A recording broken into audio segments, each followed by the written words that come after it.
Welcome to another episode of the 116 Life here on Holy Culture Radio, Sirius XM Channel 140.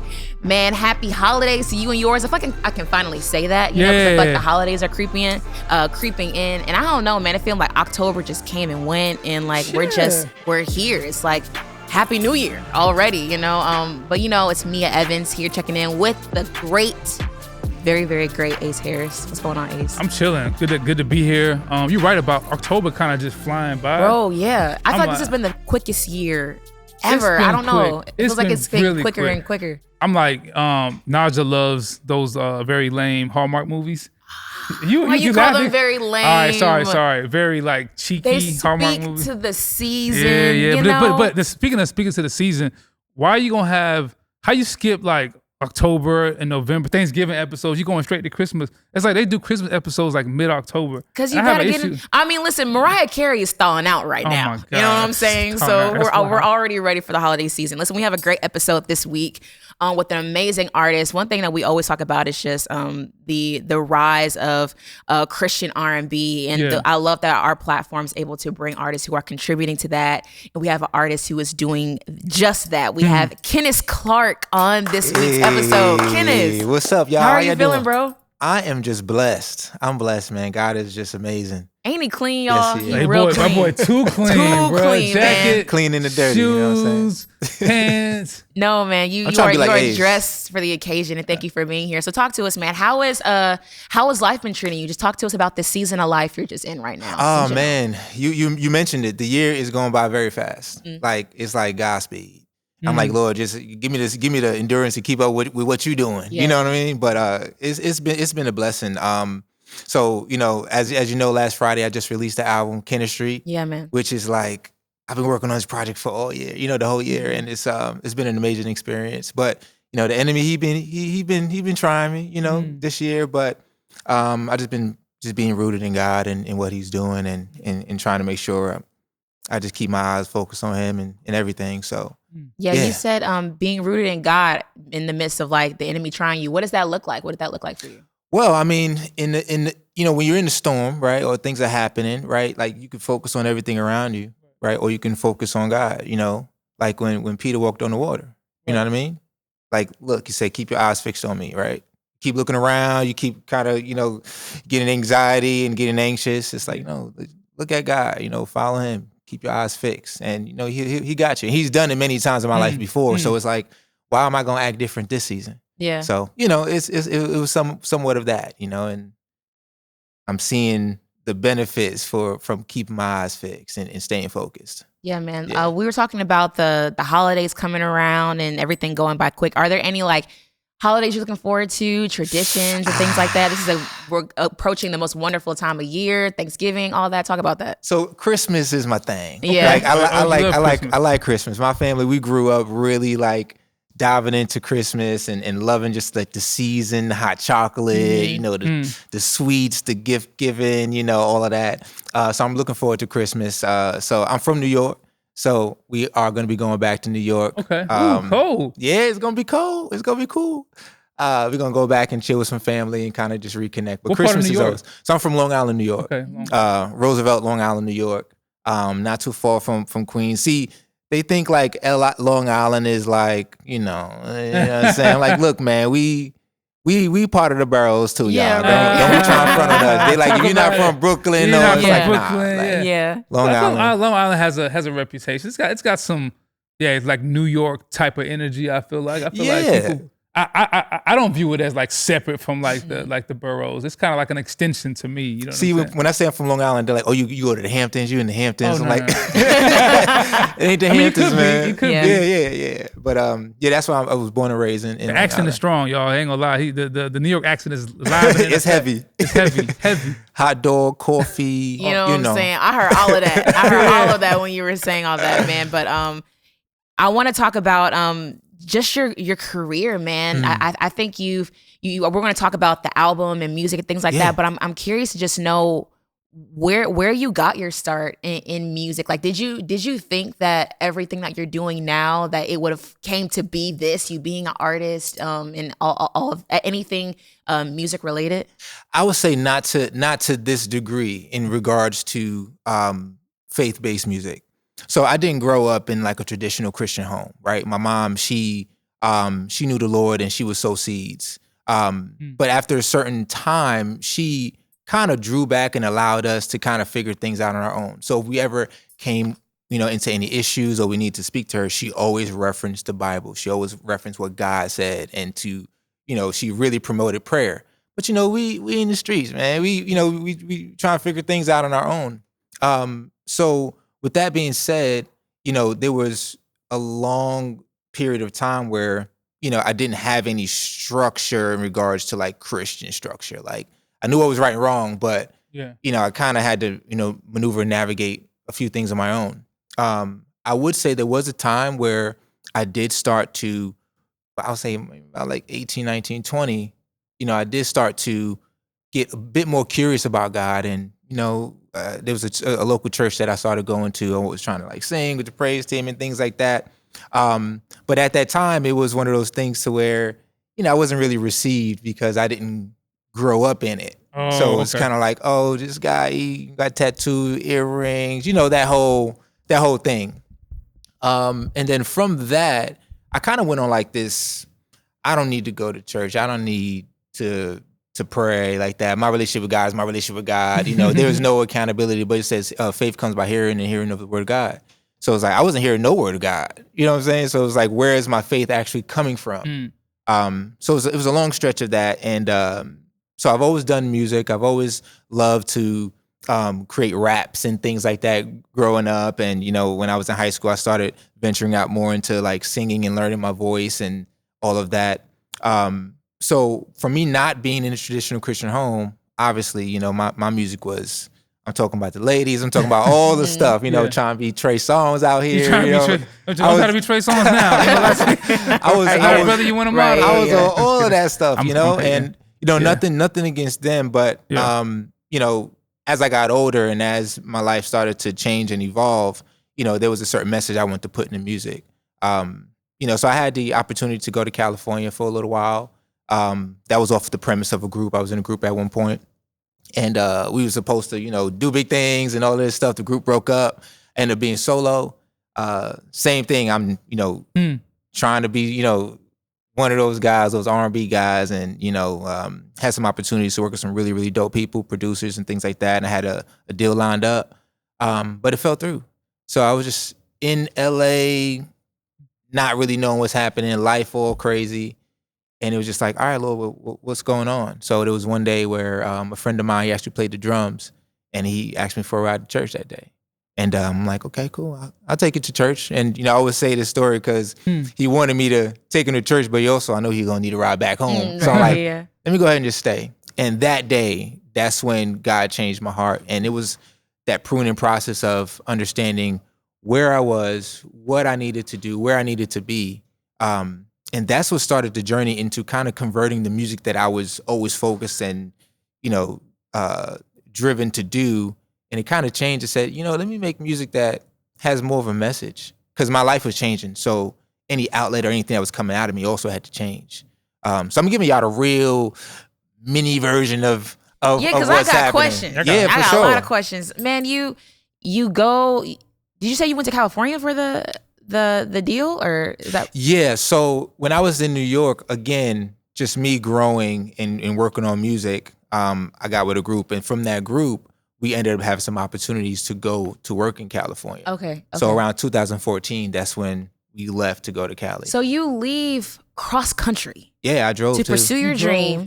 You drove? Yeah, I drove. So you drove. That's just the a whole whole way. nother. That's like a classic LA Hollywood story. Exactly. Right. And you get all the way there and the deal falls through. So I'm just curious to what are you feeling? What's going through your mind when all of that, when you get all of this news and that's now your reality? Well, so we didn't have the deal yet. That was later when I was a solo artist as I was building LA. Okay. But the group broke up. Okay. So from that moment, everything, all the momentum built up. It was like, all right, well, and it's funny because I was like, okay, Lord, well, what's next?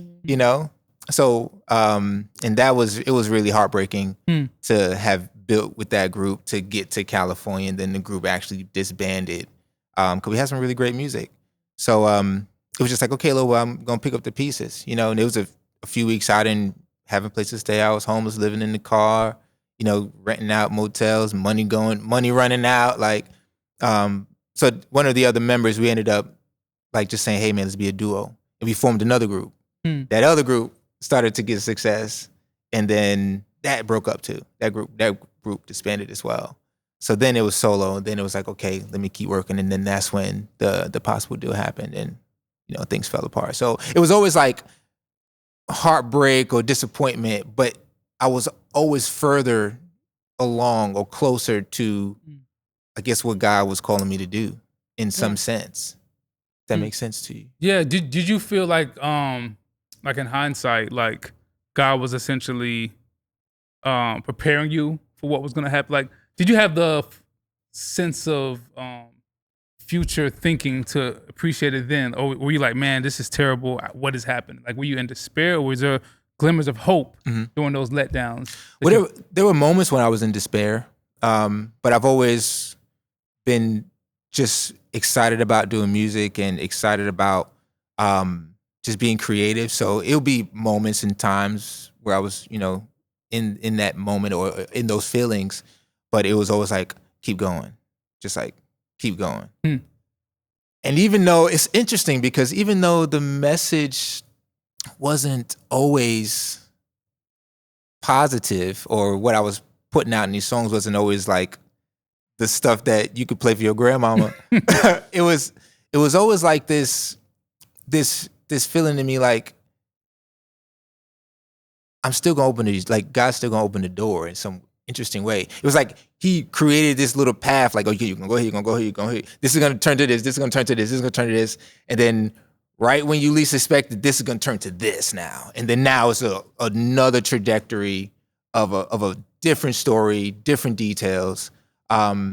Because man, when I started, and I resisted doing Christian music. Like, let's be clear, when God spoke to me around that time, I was like, this is kind of like, you know, it's not my vibes. You know what I mean? It's not the things I was used to, and I didn't really understand it.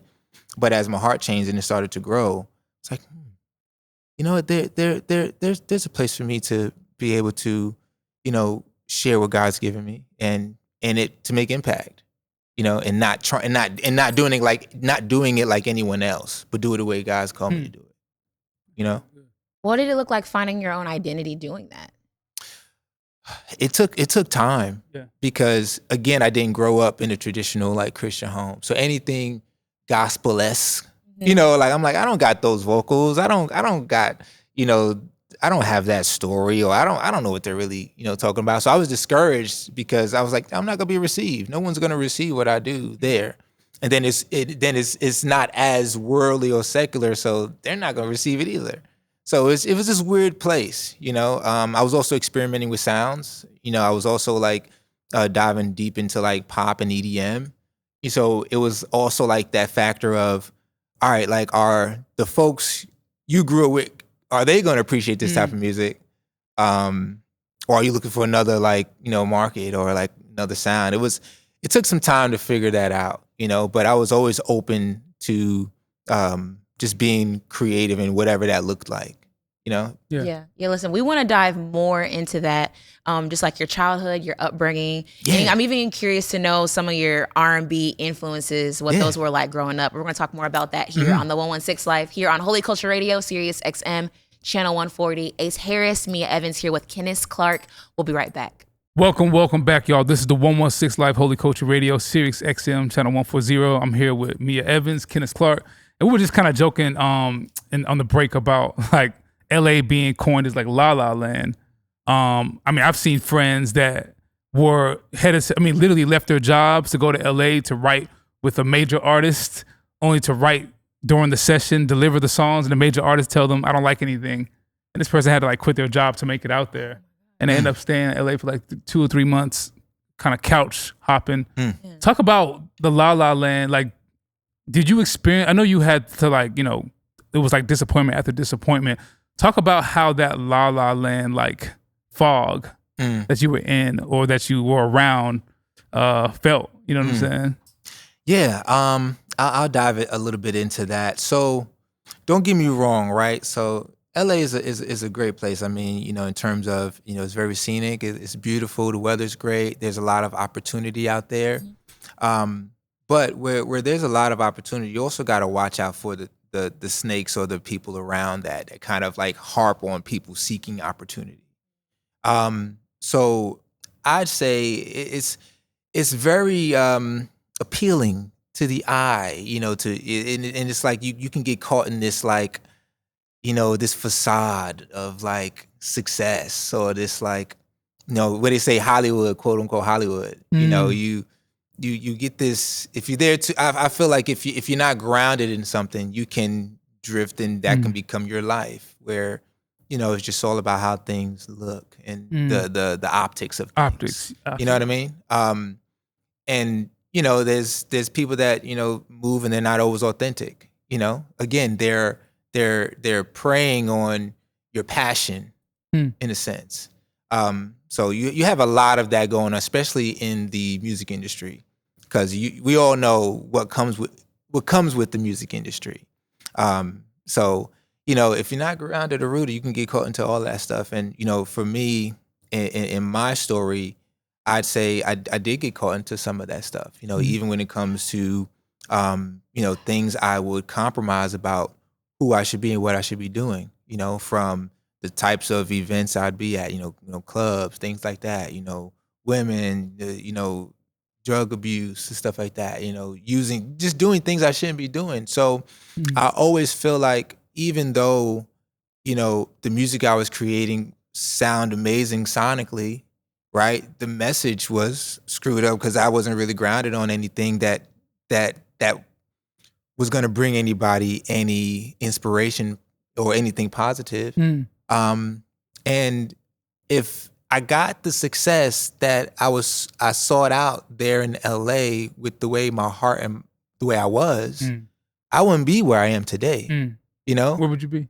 I don't know, but I don't think I'll be here. I don't think I would have met my beautiful wife. I don't think that my family would be what it is. Because again, I feel like God's hand grabbed me right at the right time. You know what I mean? When you talked about God hand grabbing you, you mentioned that church, your friend who was a drummer he asked you for a ride. You end up that's the Yoke Up right there. Like, was there something said? Was there a spiritual? Some people have their journey, play out different ways. Sometimes it's like an instant grab, God just grabs them. Sometimes it's like a seed that was, sowed or whatever that kind of takes root later on. Yeah.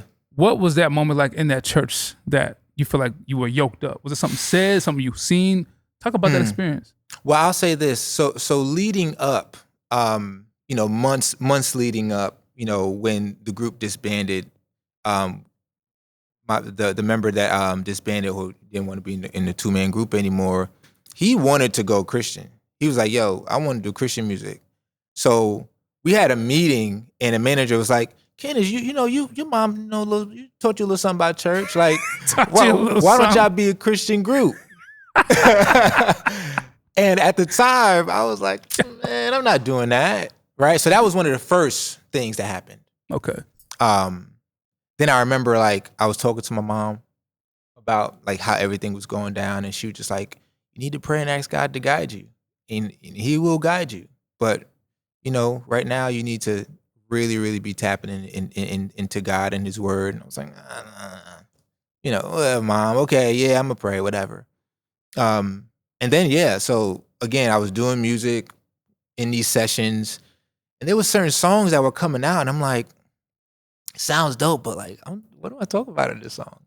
So anyway, the drummer, man, he was actually one of the, also a songwriting partner of mine, but he needed a ride to church that day. And when he called me, it was just out the blue. Like, I didn't plan to go to church. I didn't plan to get dressed. I didn't plan to do anything like that. I was just laying down. He hit me up. "Hey, man, I need a ride, man." "What happened? What's going on?" "Man, long story, man. Me and my girl, blah, blah, I'm gonna get a ride to church, man." So I was like, "All right, bro, the broski pulling up, coming through for him." All day. So I gave him a ride, and it was interesting because I'm like, I want to go. It wasn't like I was like, "Oh, I got to like begrudgingly, let me just take him to church." It was like I wanted to go, so I got dressed and I stayed. And I say this church. So the church is called Life Changing Word. It's in El Segundo under the leadership of Derek Fields. And when I got into the church, man, it was like the brothers in that church were just like, it was just so much love. The sisters in that church, so much love. I didn't feel what I felt years ago when I tried to do church. So it was very different. So that was the first thing I noticed. Plus where I'm from, you don't get a lot of brothers that just showing love like that. Talk about that. So it was interesting. So entering into the church, and I met the pastor, and it was a small church, but it was full with the Spirit. So I'm sitting, I'm listening to the sermon, and it was just hitting me. Spirit beat me up, wrecking me. And when it was time for altar call, it was just like, go, go, go. And it was like, I went up and I prayed and broke down, and it was just like, I felt like it was time to, sorry, my phone's going off. What they trying to do over the here? Holy Spirit, man. Maybe they didn't know. He calling, just like he called you in that altar call, bro. But yeah, it was just like, I just felt love. I felt the Spirit. I felt like a sense of like acceptance. I felt like God almost like hugged me and said, "Hey man, you good with me now. Like I'm going to teach you." That's so good. And I know you got a couple questions. I have a follow-up question. Yeah. Can you talk about the importance of seeing other brothers that maybe look like you that offered that joy that you didn't see before? How important and like life-changing was that for you? I know you said it, but I just want to kind of hear some more on that. Well, it was very influential. It was very much, I started to, I felt like I could actually be a part of it. It was something I had to like morph into. It was like, okay, like, morph is great. You look like me. You look like you came from the same place as me. Oh, you from Compton? And you here in this church serving? Yeah. You got all them gang tats too? Oh, you had this type of life. It felt like I could connect and I could see myself there too. So it wasn't just the Holy Spirit speaking to me, but it was also like, hey, like look at the community. Look at the people that's also chasing me. Like it was just like this sense of like, I guess endearment in a sense. It was like, yo, man, like I could learn just like y'all learning. And so I'll say this, growing up, I also didn't have a lot of like positive male figures. I had my dad, he did his thing, but like outside of that, maybe a teacher or two. But being a man was, consists of these types of things. Sure. And they're not always healthy. Sometimes they're toxic. Yeah. So seeing men that were like healthy, in the spirit. Yeah. You know what I'm saying? That's gonna hold me accountable. It's gonna pour in. It's gonna call me and say, "Hey man, how you doing today? Let's pray." That was new, but it was exciting. That's so good, man. Sorry. I I get inspired and encouraged to hear comments and testimonies like that. And I rejoice and I'm encouraged, and I also admonish and I challenge the people who are in churches who have church coaches that do silly things like you can't wear hats in church. Because I'm like, yo, there's somebody that needs to connect in a way that may not look like the way it's presented. So shout out to culture being a gospel witness in a lot of ways to people, to bring people into the fold that may not have been able to see themselves in those spaces. Yeah. And then they retreat and reject. So I think that's just a powerful nugget that I just feel like cannot be overstated. You know what I'm saying? It can't. And I think it's important for churches and ministries to do that. Like when they say come as you are, like, are you really going to accept somebody the way they come? Because in my experience, one day I wore earrings to church. When I was in my earlier experience, I wore earrings. And everybody has something to say about my earrings. Not saying to me, "Hey young man, we're glad to see you here." Oh, the first thing is your earrings. Or for some people, for some ladies, the first thing is, oh, your skirt or your whatever, or your hair or your cleave. Like, you know what I mean? Like first comment.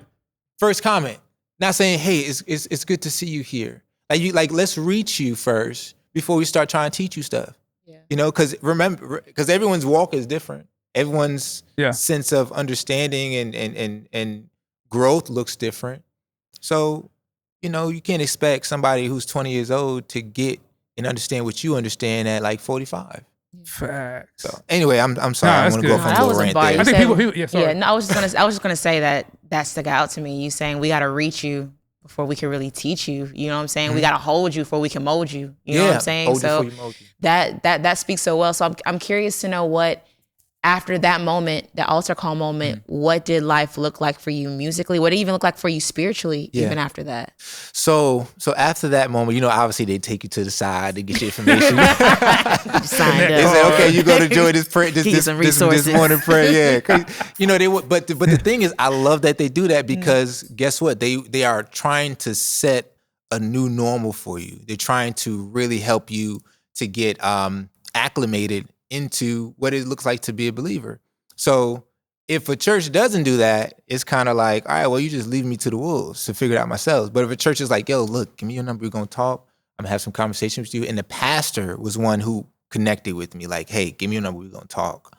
And, even to this day, we have a really close relationship. Like, Pastor Derek Fields is like my brother. Every time I go out to LA, I always see him and the family. We always hang out. But it wasn't just like a light switch. Like, I had to take steps. I noticed the first thing I noticed was that I didn't have a desire to do some of the music that I was doing. I just didn't have the desire. I was in San Diego. I had a show one time, and I was singing in San Diego, and literally, I'm on stage in the middle of my set, and in my mind, I'm like, I don't want to sing this anymore. Literally, in my mind, you go, when artists are performing, they're singing, they try to remember the lyrics, they, getting into it. I was just like, I don't even want to do this like this anymore. Certain writing sessions that I had, I'm in a session and I'm like, what am I even talking about here?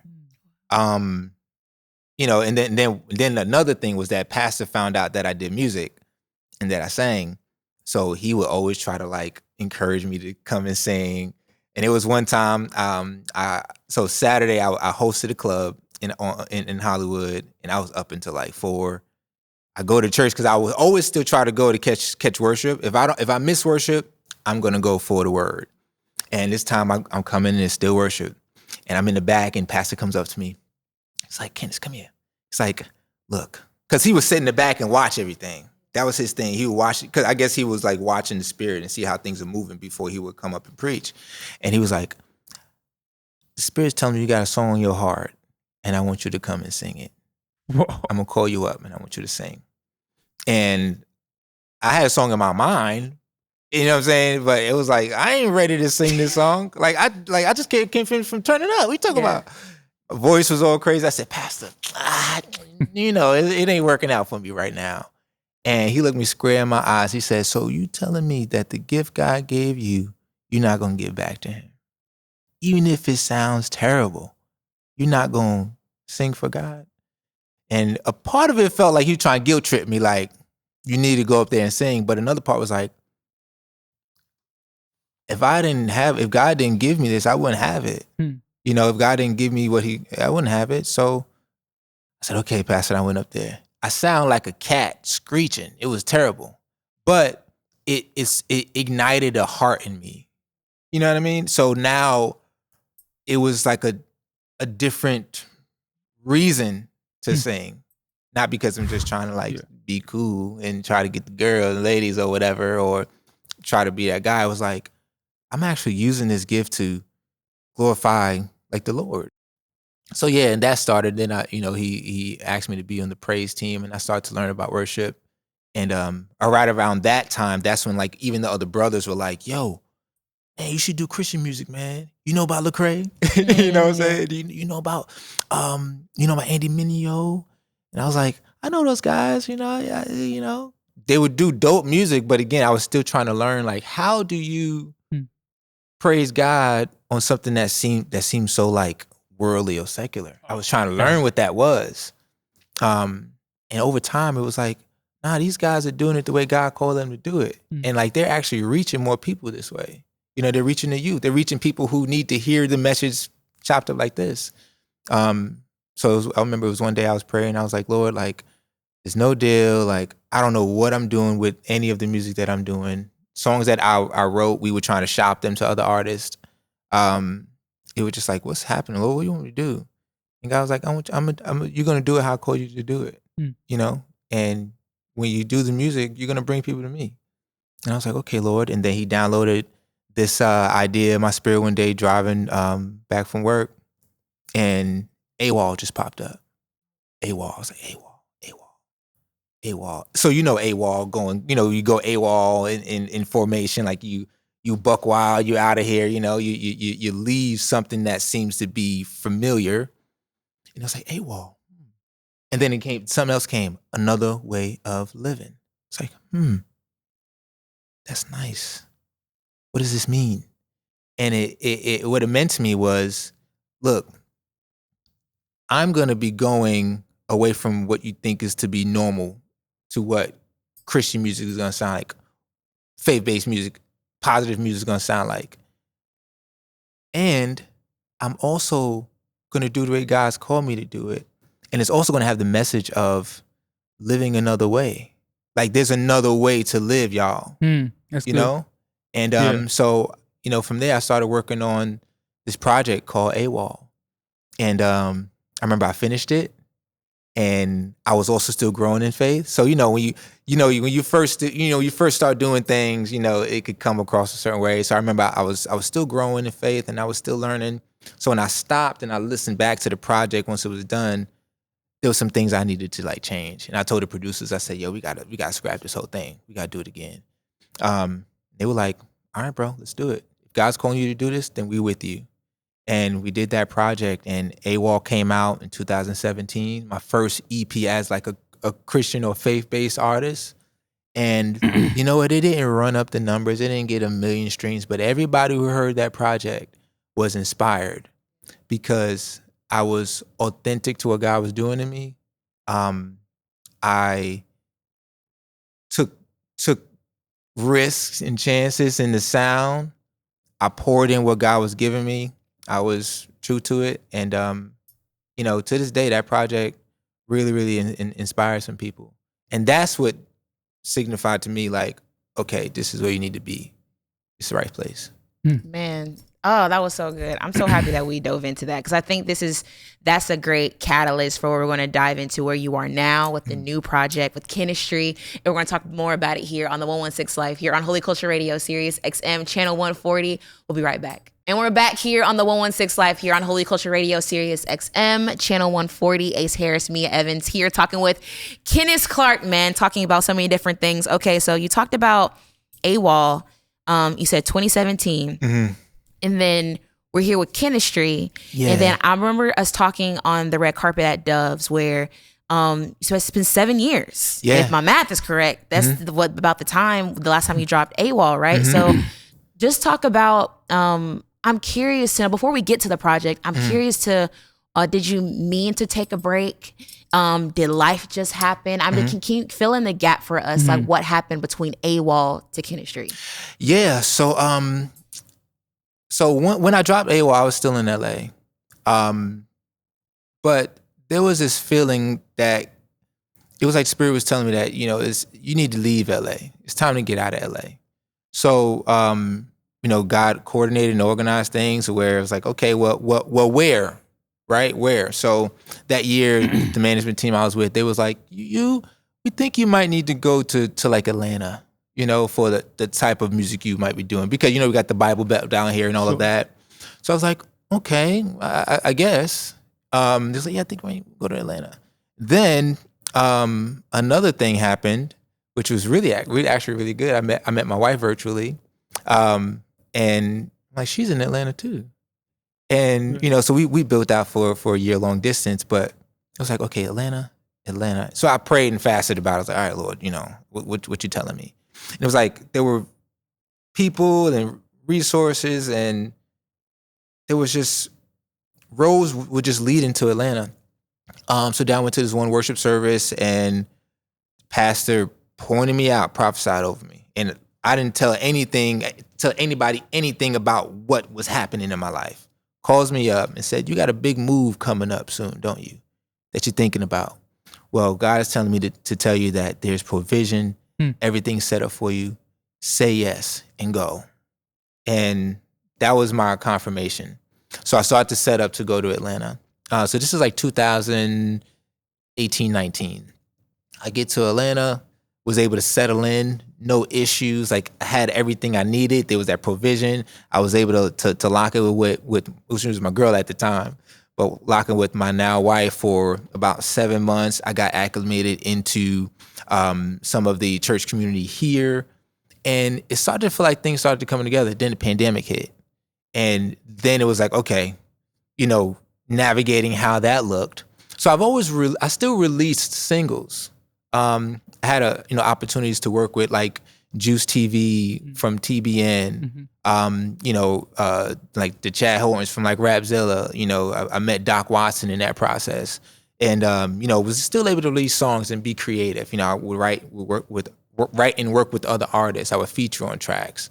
So it was like this period of time where I was just learning who I was in my walk with God, learning who I was as a man, developing into marriage, into being a husband, a father, understanding, a bit more of what it looks like to be a creative that's Christian or Christian creative in the space. Being, kind of being around peers, who are doing some of the same things. So it felt really, really good, but I had to learn for myself what that's going to look like for me. So, one thing I learned, very early on in that process was like, you have to just be honest and authentic with what you're doing. You can't be boxed into the box because you're going to stay in the box. There's people outside of that will be connected to what you're doing. So again, it was just like this period of time of just growth. So throughout the pandemic, I joined the praise team at my now church, Revision Church Atlanta, and still just to serve. And so Chemistry kind of came out of a situation to where, again, I started to get excited. I started to wanted to ramp this thing up again, and then I had another opportunity with another Christian label, which was funny because I would meet certain labels and they would love the music I was creating, but it just wasn't good enough. Or they would say things like, we really work on radio over here. We service these people here. So what you doing is not gonna fit. I was ghosted many times and things like that. So it was discouraging. But there was one point when I said, you know what? I'm putting my faith in other people too much right now. God, you're calling me to do this. This was the original plan. You said back in LA, you're calling me to do this. I just need to trust in you. And I remember I had a conversation with my wife, and she was like, you gotta just do your thing. God's gonna work through you either way. Don't try to make something.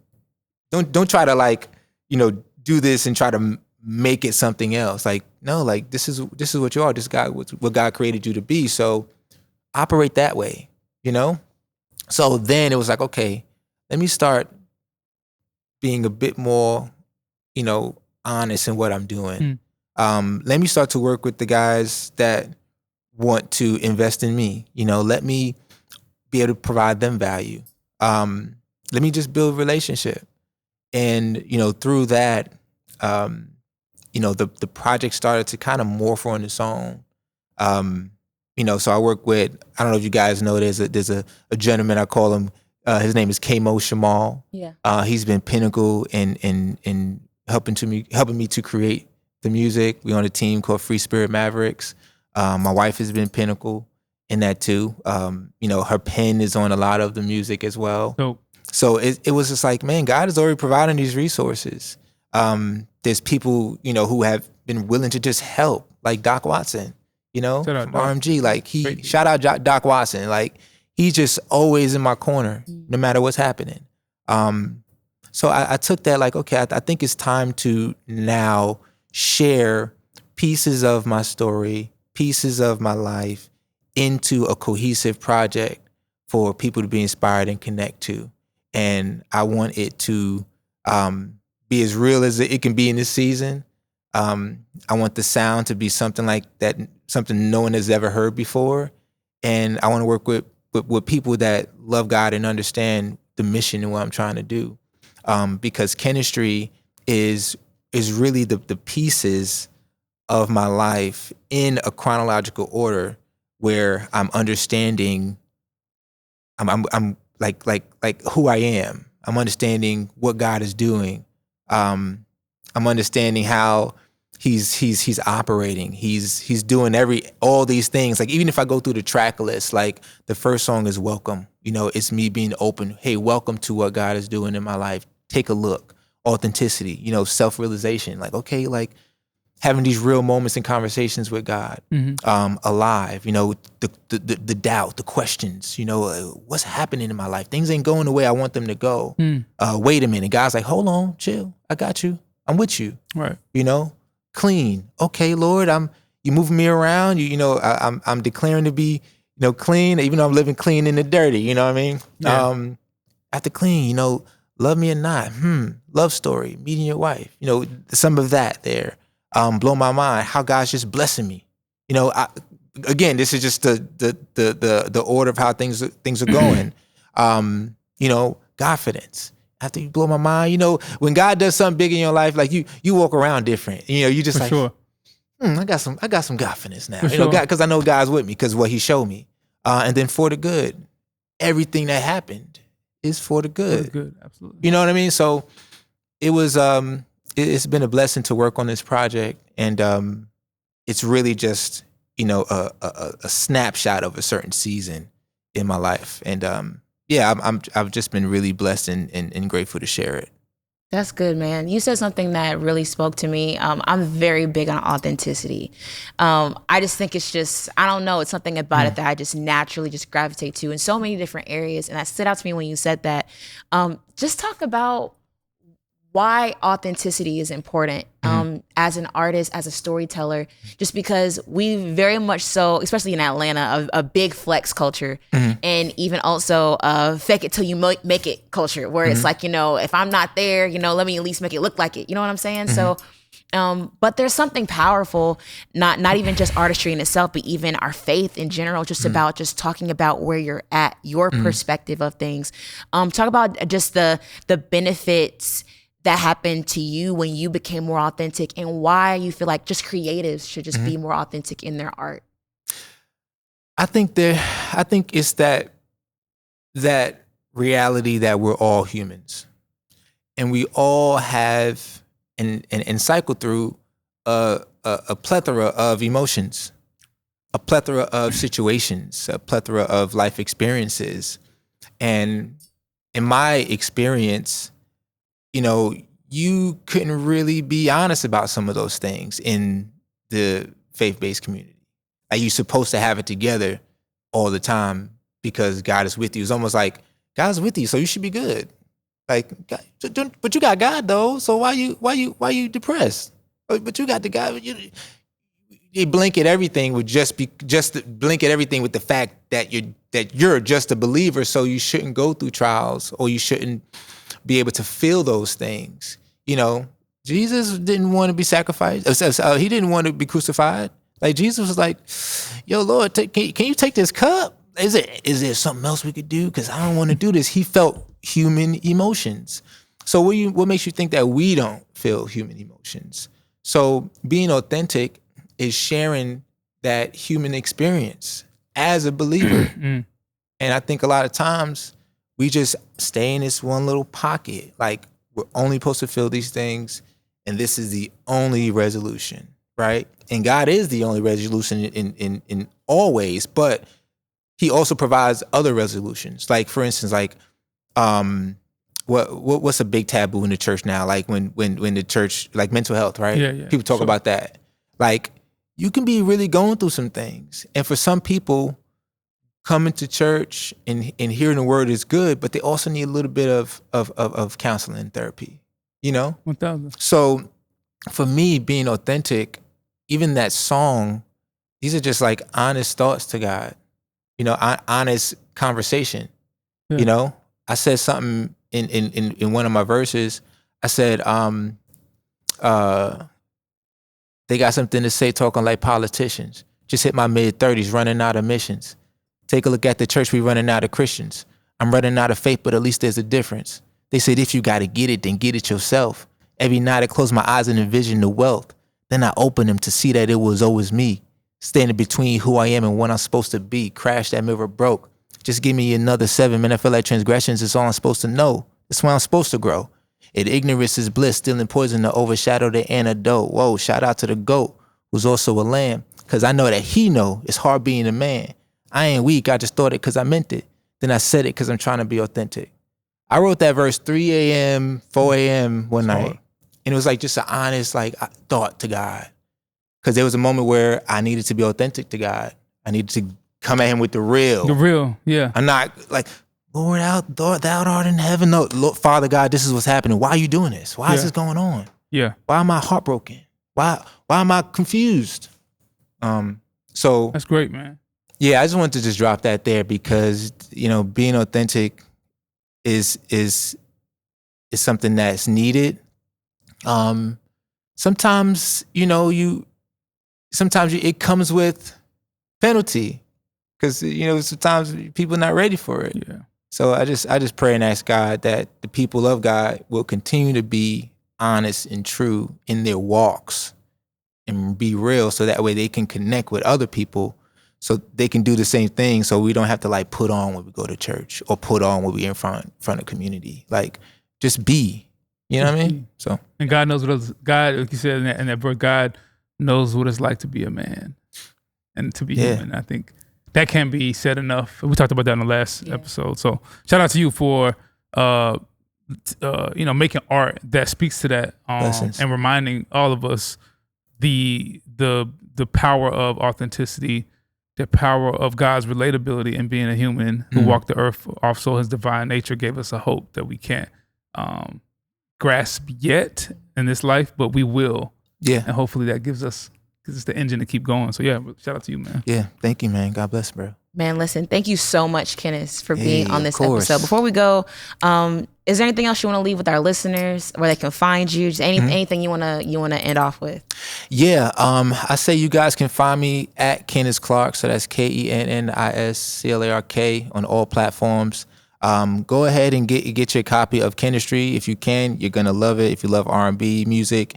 And most importantly, if you don't have a relationship with God, you don't have a relationship with Jesus, I urge you right now, this is a message to you, to accept him into your heart, accept him into your life. It's not going to be easy, but there's a lot of benefit with walking with the Lord and having that hope that we all desire and need while we're here on earth. So just want to shout out to Jesus Christ, because without him, none of us would be here. And I'm just thankful and grateful for this opportunity to be able to share the music the way I do. Yeah, man. Very well said. Thank you again, man. We're grateful that you were able to be here. And thank you to everyone who's tuning in on another episode of the 116 Live here on Holy Culture Radio, Sirius XM Channel 140, man. Shout out to Kennis Clark for being here. Shout out to Ace. And we'll see you guys next week.